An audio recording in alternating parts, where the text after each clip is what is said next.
I just read some interesting research and I want to share this with you. Now, hold on tight because this is going to maybe change the way you look at the people in your life or even the way that you've been navigating in your own life.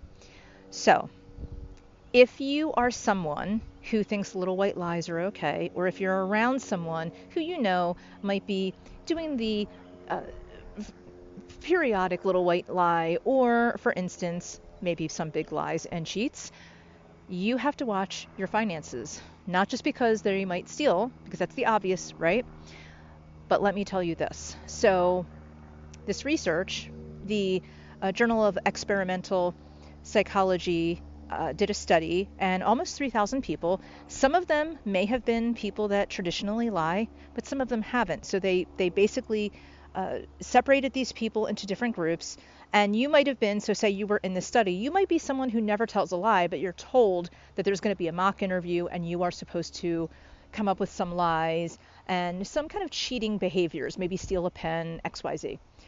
So what they found was everyone who was told to lie or told to cheat in some way had a much harder time in knowing what the interviewer felt, not just what they said, but what they felt. So the people that did not lie or cheat, or felt that they were not lying or cheating, had a very, just an easier time at grasping not only what the interviewer was saying to them, or the panel was saying to them, but they had a really easier time at connecting to the feelings that were in the room, the feelings expressed, communication, body language, all of the different things that really help us to be successful, which is looking at the big picture and being able to connect. So, what does this mean for finances? What does this mean for you?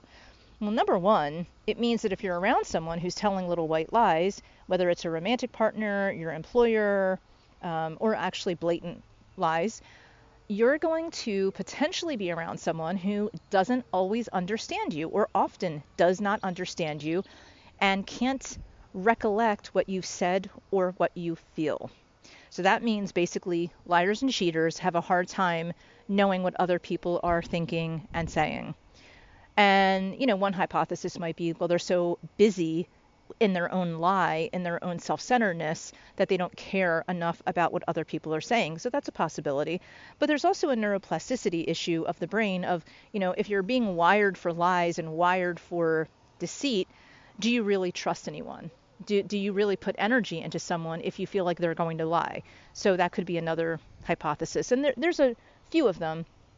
But for you personally, it's important to understand that whether it is a friend of yours who you just laugh with, whatever, a romantic partner, so that gets more serious, or your business, whether it's that you are an employer, employee, or self-employed, you really do have to be cognizant of how much can you trust of the people around you if they are not trustworthy? And are you going to get sucked into gaslighting or some narcissistic behavior? Because that's exactly how these types of things snowball.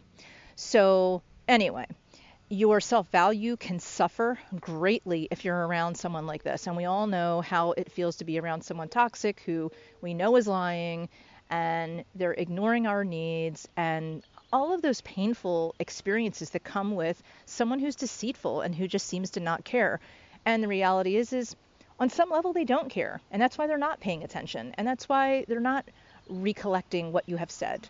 So based on that, this is going to be a short podcast today, but I want you to go over to my site, thefinancetherapist.com, and I want you to connect with me. I have a free membership group, and I would like to be able to work with you one-on-one. It's free, and I think we have a lot of different conversations that we can start diving into, and I would also like to potentially interview you if you have a story for the podcast or for the blog or for YouTube, so let's connect. Again, thefinancetherapist.com.